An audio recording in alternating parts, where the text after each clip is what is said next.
जय श्री कृष्णा। आप सभी को भगवान श्री कृष्ण के छठी उत्सव की ढेरों शुभकामनाएं। प्रिय भक्तों, आज हम बात करेंगे छठी उत्सव की। भगवान कृष्ण का जन्म 15 तारीख को जिन्होंने कराया वो छठी कब मनाएंगे, 16 तारीख को जन्म कराने वाले छठी कब मनाएंगे, 20 को, 21 को या 22 को। छठी उत्सव मनाया कैसे जाता है। घर पर लड्डू गोपाल जी का जो छठी उत्सव मनाएंगे आप, या छठी के दिन आपको क्या क्या करना चाहिए, कैसे उनकी पूजा करनी चाहिए और कौन कौन से वो कर्म हैं जो छठी के दिन आपको अवश्य रूप से करने चाहिए, इसके विषय में आपको विस्तार से समझाएंगे। कैसे आप छठी पर पूजा करेंगे भगवान को, क्या क्या अर्पित करेंगे भगवान को, क्या भगवान बाल गोपाल को आप भोग लगाएंगे, इसके अतिरिक्त किस प्रकार से भोग लगाएंगे, कैसे पूजन करेंगे, स्नान की क्या विधि है, पूजन करना कब चाहिए, सुबह करना चाहिए, दोपहर को करना चाहिए, सायंकाल को या रात्रि काल को, कौन सा समय उत्तम रहेगा। इस प्रकार से संपूर्ण जानकारी आपको छठी के बारे में इस वीडियो के माध्यम से प्रदान की जाएगी। आपसे निवेदन है कि यदि वीडियो थोड़ा सा भी अच्छा लगे तो कृपया एक बार लाइक अवश्य कर दीजिएगा। भगवान श्री कृष्ण की कृपा प्राप्त करने के लिए कमेंट बॉक्स में अवश्य लिखिएगा जय श्री कृष्ण। भगवान श्री कृष्ण अवश्य आप पर कृपा करेंगे और आपके सभी मनोरथ पूर्ण होंगे। आप देख रहे हैं देवभूमि ज्योतिष संस्थान का प्रतिष्ठित यूट्यूब चैनल देवभूमि धार्मिक। हम यहाँ पर सभी व्रत और त्योहारों की सही शास्त्रीय जानकारी प्रदान करते हैं। ज्योतिष शास्त्र और पंचांग के आधार पर आपको बताते हैं कौन सी तिथि कब है, व्रत आदि कब करना है, क्या विधि है, क्या नियम है। यदि आप सभी व्रत और त्योहारों की सही शास्त्रीय जानकारी पाते रहना चाहते हैं तो कृपया चैनल को सब्सक्राइब कीजिए और बेल आइकन को प्रेस कीजिए। जब आप सब्सक्राइब का बटन दबाएंगे तो वहाँ एक घंटी का निशान बना हुआ आएगा, उसको अवश्य दबाइएगा, तभी आपको सही जानकारी प्राप्त होगी। और चैनल सब्सक्राइब करने से लाभ ये होगा कि ये एक ज्योतिष संस्थान का चैनल है, तो यहाँ पर जो जानकारी दी जाती है ना वो पंचांग पर आधारित होती है, सही जानकारी ही आपको प्रदान की जाती है और सभी व्रत त्योहारों की जानकारी समय से पहले प्रदान कर दी जाती है, जिससे कि आप समय से आप उस त्यौहार को मना सकें। बात करते हैं छठी की कि छठी का जो उत्सव है वो कैसे मनाया जाना चाहिए और जो 15 तारीख को भगवान कृष्ण का जन्म करा चुके हैं वो छठी कब करेंगे और 16 तारीख वालों को छठी कब करनी है। प्रिय भक्तों, छठी का जो उत्सव है ये आपको करना चाहिए सायंकाल को, परंतु इसके कुछ विधान ऐसे हैं जो सुबह से शुरू हो जाते हैं। जैसे भगवान को स्नान कराना, भगवान को दुग्ध स्नान कराना, ये जो विधान है ये सुबह का है, ये आपको सुबह करना चाहिए। पूजन जो है वो सायंकाल को 4 बजे के बाद आप कर सकते हैं। सायंकाल को ही छठी मनाई जाती है। भगवान का श्रृंगार किया जाता है, काजल आदि अर्पित किया जाता है। सारी विधि मैं आपको यहाँ बताऊंगा कि क्या क्या करना है आपको और कैसे करना है ये भी बताऊंगा। तो सुबह सूर्योदय से पहले उठ जाइए। उठने के बाद स्नान आदि से निवृत्त होके आपके जो भी दैनिक पूजा पाठ है उनको कर लीजिए। और भगवान श्री कृष्ण आज लाला है ना, 6 दिन के हो गए हैं, तो जैसे अपने घर में बाल गोपाल होता है ना, छठे दिन उसकी क्या सुबह सुबह मालिश की जाती है घी से। बाल स्वरूप आपने लड्डू गोपाल घर पे रखे हुए हैं, अगर लड्डू गोपाल घर पे रखे हुए हैं तो उनको अच्छे से घी से थोड़ा थोड़ा घी लेके प्रेम से लाला की मालिश करो। ये भाव रखो कि आप बाल गोपाल कृष्ण की मालिश कर रहे हैं। जैसे आपके घर में छोटा बच्चा होता है पैदा, तो छठे दिन पर उसकी घी से मालिश करते हैं। मालिश करो लाला की, मालिश करके उसके बाद दूध से स्नान कराओ। दूध से स्नान कैसे कराना है, गाय का दूध ले लीजिए, अगर मिल जाए तो उत्तम रहेगा, अन्यथा जो भी दूध मिल जाए वो ले लीजिए। बहुत ठंडा ना हो, ध्यान रखना, क्योंकि दूध जब डेयरी से आता है तो बहुत ठंडा भी होता है, फ्रिज में रखा होता है। सामान्य तापमान का दूध होना चाहिए, ठीक वैसे ही जिस तापमान को आप सहन कर सके। ये सोचो ना, लल्ला अभी पैदा हुआ है, 6 दिन का है, भाव यही रखो कि बालक है। जब बालक का भाव रखोगे तभी तो भगवान कृपा करेंगे ना। तो बालक को स्नान कराना है, हाथ में पकड़ो, सर के पीछे हाथ जरूर रखना। लाला छोटा है, सर जैसे छोटे बालक को कैसे संभाल के पकड़ते हैं ना कि कहीं गर्दन ना मुड़ जाए, हाँ, क्योंकि गर्दन का सत्व लेता नहीं है, गर्दन कंट्रोल नहीं होता उसका। मैंने तो अभी कुछ समय पहले ही इस चीज़ को देखा है, क्योंकि मेरा अपना पुत्र अभी 5 महीने का हुआ है। आप सभी की दुआओं से वो 5 महीने का है और तंदुरुस्त है। तो बच्चे जैसे छोटे बच्चे होते हैं तो वो अपनी गर्दन नहीं संभाल पाते, तो वैसे ही समझो कि आपके जो बाल गोपाल हैं, लड्डू गोपाल, वो अभी 6 दिन के हुए हैं। तो गर्दन के पीछे हाथ रखते हुए 1 2 और 3 डुबकी गाय के दूध से लगवाओ लाला की। लड्डू गोपाल की 3 डुबकी गाय के दूध में लगवा के फिर उनको शुद्ध जल से स्नान कराओ। एक पात्र में, तांबे का कोई पात्र है तो उसमें विराजमान करो और शुद्ध जल से, गंगा जल युक्त जल से आप उनको अच्छे से नहला दो। दूध साफ हो जाएगा। फिर किसी साफ वस्त्र से उनको पोंछ दो। पोंछ के विराजमान करो। लाला का श्रृंगार करो, कपड़े पहनाओ। आज के दिन नए कपड़े पहनाने चाहिए। तो जिनके पास बन पड़े वो नए पहनाओ। अब किसी के पास अगर ना हो तो कोई बात नहीं, जैसे हैं वो पहनाओ। क्योंकि बालक तो वैसे ही रहेगा जैसे माँ बाप रख पाएंगे। भाई कोई अमीर आदमी है तो वो अपने बच्चों को रोज़ नए कपड़े दिलवाता है। कोई मिडिल क्लास है वो कभी कभी दिलाता है। गरीब है वो बेचारा दिला ही नहीं पाता है, वो फटे पुराने ही पहनाता है। तो जैसे जिसके सामर्थ्य है ना, उसके अनुसार लाला को कपड़े लाओ। सामर्थ्य का ध्यान रखना, लेकिन ऐसा ना हो लाला ने दिया बहुत कुछ हो और कंजूसी कर जाओ। कंजूसी नहीं। भगवान कहते हैं कि मेरी भक्ति में कंजूसी नहीं करना। जैसा दिया है वैसा दान दो तो आप जीवन में आगे बढ़ोगे। भगवान कभी आपसे अधिक दान की आकांक्षा नहीं रखते, ना कभी सोचते हैं कि आपको अधिक दान करना चाहिए, पर उतना जरूर करना चाहिए जितना भगवान ने दिया है। तो वैसे ही भगवान को अगर आप सामर्थ्यवान है तो नए कपड़े पहनाओ भगवान को। संभव हो तो नजरिए भी पहनाओ उनके हाथों में। नजरिए अब आपकी मर्जी है, आप चाहें तो चांदी के ला सकते हैं, आप चाहें तो बाकी अन्य जो आते हैं धागे के आते हैं बहुत सारे नजरिया मोतियों के, वो भी पहना सकते हैं। नजरिए अवश्य पहनाना। नजरिए पहनाइए, नए कपड़े पहनाइए, कानों में कुंडल पहनाइए, बाजूबंद पहनाइए, सर पे मुकुट पहनाइए। लाला को आज के दिन काजल लगाया जाता है। छठी के दिन, छठी के दिन जैसे नया बालक होता है तो उसको काजल लगाया जाता है। वो सारी ये जो चीज़ें आप अपने दैनिक जीवन में करते हैं छठी पर, वो सब आप लड्डू गोपाल के साथ कीजिए। काजल में प्रयास कीजिए ताज़ा काजल बनाइए। भगवान के सामने एक घी का दिया जलाइए, घी का दिया जलाइए भगवान के सामने, और उस दिए पर ही काजल बना लीजिए और वह काजल लाला को लगाइए आंखों में। काजल लगाइए। काजल जो है पीछे एक पैर पे भी लगाइएगा और कान के पीछे अवश्य लगाइएगा।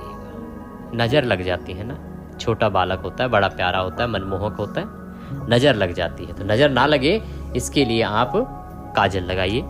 काजल लगा के और अच्छे से सजा धजा के मालाएं आदि पहना के श्रृंगार करके विराजमान कर दीजिए। विराजमान करने के बाद अब आप पूजन करेंगे। आपको बता दूं कि पूजन जो होगा वो सायंकाल को होगा। कैसे पूजन करना है उसमें आगे बढ़ते हैं। उससे पहले बताएं कि जो दूध है ना जिसमें आपने स्नान कराया था, उस दूध को प्रसाद रूप में खीर बना सकते हैं आप, या भोग रूप में आप ग्रहण कर सकते हैं। उसको इस प्रकार से प्रयोग कीजिएगा। अब बाल गोपाल का पूजन करते हैं भगवान स्वरूप। पूजन करने के लिए उनके सामने घी का दिया जला है, एक धूप प्रज्वलित कीजिए और अपने सीधे हाथ पे जल लीजिए। एक लोटा ले लीजिए तांबे का, उसमें पहले गंगा जल भरिए, फिर शुद्ध जल भरिए और उससे हम पूजन आरंभ करेंगे। पूजन के लिए आपके पास रौली, मौली, पान, सुपारी, लौंग, इलायची, धूप, दीप, नैवेद्य, फूलों की माला, ये सभी कुछ आपके पास होना चाहिए। तो सारी सामग्री एकत्र कर लीजिए। सामग्री एकत्र करके और पूजन आरंभ करते हैं। भगवान को स्नान हमने पहले ही करा दिया है, पंचामृत और दूध आदि से स्नान करा दिया है। अब हम आगे जो पूजन की सामग्री है वह अर्पित करेंगे। स्नान कराने के बाद लाला को वस्त्र अर्पित किया जाता है। वस्त्र के रूप में आप मौली का एक टुकड़ा अर्पित कर दीजिएगा। आपने नई ड्रेस पहनाई है, नए वस्त्र पहनाए हैं तो उन्हीं को हाथ लगा दीजिएगा कि आपने वस्त्र अर्पित कर दिए हैं। ओम भूर्भुवस्सुः श्री बालकृष्णाय नमः। वस्त्रम समर्पयामि। वस्त्र के रूप में आप अगर नए कपड़े लाए हैं तो वो पहनाएं लड्डू गोपाल को, अन्यथा आप मौली का एक टुकड़ा तोड़िए और वह अर्पित कीजिए। जनेऊ, बाल गोपाल को जनेऊ पहनाई जाएगी क्योंकि भगवान है और बिना जनेऊ के पूजन होता नहीं है। जनेऊ जब अर्पित करें तो ध्यान दीजिएगा कि उसको रौले कुमकुम आदि से तिलक कर लीजिएगा या हल्दी लगा लीजिएगा। ओम भूर्भुवस्सुः श्री बालकृष्णाय नमः। यज्ञोपवीतं समर्पयामि। यज्ञोपवीत अर्पित कीजिए। यज्ञोपवीत अर्पित करने के बाद अब आप बाल गोपाल को तिलक करेंगे। रौले कुमकुम आदि से तिलक कीजिए, गंध अर्पित कीजिए। ओम भूर्भुवस्सुः श्री बालकृष्णाय नमः। गंधम समर्पयामि। अक्षत लगाइए। ओम भूर्भुवस्सुः श्री बालकृष्णाय नमः। अक्षतम समर्पयामि। फूलों की माला है तो माला पहनाइए, अन्यथा खुले फूल अर्पित कीजिए। ओम भूर्भुवः श्री बालकृष्णाय नमः। पुष्पम समर्पयामि माल्यार्पणम कुरु। माला है तो माला पहनाएं, पुष्प अर्पित करें। इत्र अर्पित कीजिए बाल गोपाल को। इत्र को आप रुई पर लगा लीजिए या फूल पर लगा लीजिए और वह चढ़ाइएगा। ओम भूर्भुवः श्री बालकृष्णाय नमः। इत्रम समर्पयामि। आपने स्नान कराया, भगवान को तिलक लगाया, पुष्प अर्पित किए, इत्र आदि अर्पित किया। अब भगवान को आप नैवेद्य अर्पित करेंगे। नैवेद्य के रूप में कोई ऋतु फल ले लीजिए, मिठाई ले लीजिए या मिश्री ले लीजिएगा। ओम भूर्भुवः श्री बालकृष्णाय नमः। नैवेद्यम समर्पयामि। नैवेद्य समर्पित करने के बाद अब आप भगवान को जल आचमनी कराएंगे, तो 1 चम्मच जल अर्पित कीजिएगा भगवान को। ओम भूर्भुवः श्री बालकृष्णाय नमः।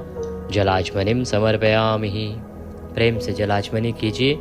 भगवान को जलाचमनी कराने के बाद तांबूल अर्पित करेंगे भगवान को। तांबूल क्या होता है? पान का पत्ता लेंगे, उस पे 2 लौंग, 2 इलायची और 1 सुपारी रखेंगे, वो तांबूल अर्पित करेंगे। ओम भूर्भुवः श्री बालकृष्णाय नमः। तांबूलम समर्पयामि। तांबूल अर्पित कीजिए। तांबूलम पूंगी फलम शुभ दक्षिणायाम। जो भी दक्षिणा आप लड्डू गोपाल को अर्पित करना चाहते हैं वह दक्षिणा अर्पित कीजिए। ओम भूर्भुवः श्री बालकृष्णाय नमः। शुभ दक्षिणायाम समर्पयामि। शुभ दक्षिणा आप अर्पित कीजिए भगवान को। दक्षिणा चढ़ाइए। दक्षिणा चढ़ाने के बाद बाल गोपाल को नमस्कार कीजिए, प्रणाम कीजिए। बाल गोपाल की आरती कीजिए। आरती आप भगवान कृष्ण की आरती करेंगे तो अलग से एक आरती लगाइए, कर्पूर कीजिए, कर्पूर से आरती करेंगे। आरती करने के बाद शीतलीकरण कीजिए, भगवान को आरती दीजिए, स्वयं आरती लीजिए, पारिवारिक जनों को आरती दीजिए और अब भगवान को भोग लगाने के लिए भोग की थाली सजा लीजिए। भोग में क्या है कि जो छठी का दिन है ना, इसमें विशेष रूप से भोग लगता है कढ़ी चावल का। कढ़ी चावल आप बना सकते हैं, उत्तम है। साथ में बहुत सारे लोग रोटी सब्जी भी बनाते हैं, पराठे या सब्जी भी बना देते हैं। कुछ लोग 56 भोग भी ले आते हैं, उसका भी भोग लगा देते हैं। कढ़ी चावल मुख्यतः छठी के दिन का प्रमुख आहार माना गया है। तो थाली सजाइए लल्ला के लिए। थाली सजाइए, उसमें तुलसी का पत्ता अवश्य रखिए और भगवान के सामने थाली रखिए। पर्दा कर दीजिए। पर्दा करके लल्ला से निवेदन करेंगे। ओम नाभ्यः आशिहिदन्तरिक्षं शिष्णुः जोः समवर्ततः पद्भ्यां भूमिर्दिशां श्रोत्रं तथा लोकां कल्पयनः। जब आप भोग लगा रहे हैं तो घंटी बजाते रहिए। भगवान भोजन ग्रहण कर रहे हैं, ताली बजाइए, पर्दा हटा दीजिए, जलाचमनी कराइए सर झुका के और थाली वहाँ से उठा लीजिए, बाकी प्रसाद में मिला दीजिए। इस प्रकार से आपने छठी का पूजन किया, भगवान को भोग लगाया। अब आप पुष्पांजलि अवश्य कीजिएगा। हाथों में पुष्प लीजिए, पुष्प लेके और लल्ला से निवेदन करेंगे। पुष्पांजलि जो है ना, वो पूजा में किसी भी प्रकार की हुई त्रुटि की पूर्ति के लिए है कि अगर अनजाने में कोई गलती, कोई त्रुटि हो गई हो तो उसके लिए क्षमा याचना है। आवाहनम न जानामि विसर्जनम पूजम चैवम न जानामि क्षम्यताम परमेश्वरः। हे प्रभु, न हम आपका आवाहन जानते हैं, न पूजन जानते हैं, न विसर्जन जानते हैं। हम तो अज्ञानी जीव हैं। जैसी बन पड़ी है वैसी सेवा आपके श्री चरणों की है। भगवान, इसमें जाने अनजाने में हमसे कोई गलती, कोई त्रुटि, कोई भूल हो गई हो तो उसे क्षमा कीजिएगा और दया का आशीर्वाद प्रदान कीजिएगा। आपको अर्पित करने के लिए हमारे पास कुछ नहीं है। तन मन धन सब आप ही का है। हमारे पास केवल क्या है? यह पत्र पुष्प की भेंट है। मालती मलकादाति सत्पत्रांत संयुक्तम पुष्पांजलिम मया दत्ताम ग्रहणाम परमेश्वरः। प्रभु, यह पत्र पुष्प की भेंट है, इसे स्वीकार करें और दया का आशीर्वाद प्रदान करें। इस प्रकार से पुष्प भगवान के चरणों में अर्पित कीजिए। भगवान को दंडवत प्रणाम कीजिए। जो भी पुरुष हैं, माताएं, सर झुका के प्रणाम कीजिए हाथ जोड़ के। इस प्रकार से आपने छठी का पूजन पूर्ण किया है। कुछ और पूछना चाहते हैं तो नंबर आपके स्क्रीन पर है, व्हाट्सएप के माध्यम से जुड़ सकते हैं। दक्षिणा आदि यदि कुछ भी आप भेजना चाहते हैं तो 900 से नंबर आ रहा है जिस पे लिखा होगा कि पंडित जी को दक्षिणा आदि भेजने के लिए ये नंबर है, उस पे आप दक्षिणा आदि भेज सकते हैं। अब बात करते हैं कि छठी का उत्सव मनाना कब है। प्रिय भक्तों, जैसा कि आप जानते हैं छठी का अभिप्राय है जन्म से छठा दिन। जन्म से छठा दिन, तो इस प्रकार से जो लोग 15 तारीख को जन्माष्टमी कर चुके हैं वो छठी मनाएंगे 20 तारीख को, और जिन्होंने जन्माष्टमी मनाई थी 16 तारीख को वो छठी का उत्सव करेंगे 21 तारीख को। पंचांग में भी 21 को ही छठी लगाई हुई है, तो 21 को धूमधाम से छठी मनाइए। सुबह लल्ला को स्नान कराइए, सायंकाल को पूजन कीजिए, लल्ला प्रसन्न होंगे, घर में खूब रौनक ही रौनक रहेगी, खुशियाँ ही खुशियाँ रहेंगी। भगवान कृष्ण जिस पर मेहरबान है उस पर सदा कृपा करते हैं। ये थी जानकारी छठी के बारे में। राधाष्टमी के विषय में बहुत ही महत्वपूर्ण वीडियो मैं बना रहा हूँ, आपको प्राप्त हो जाएगा आज ही, उसको अवश्य देख लीजिएगा, क्योंकि जो राधाष्टमी है ना वो जन्माष्टमी से भी अधिक पुण्य देने वाली है। चैनल पर नए हैं तो सब्सक्राइब अवश्य कर लीजिएगा, क्योंकि यहाँ जो जानकारी दी जाती है वो शास्त्रों के आधार पर होती है। वीडियो थोड़ा सा भी उपयोगी लगे तो एक बार लाइक कीजिएगा।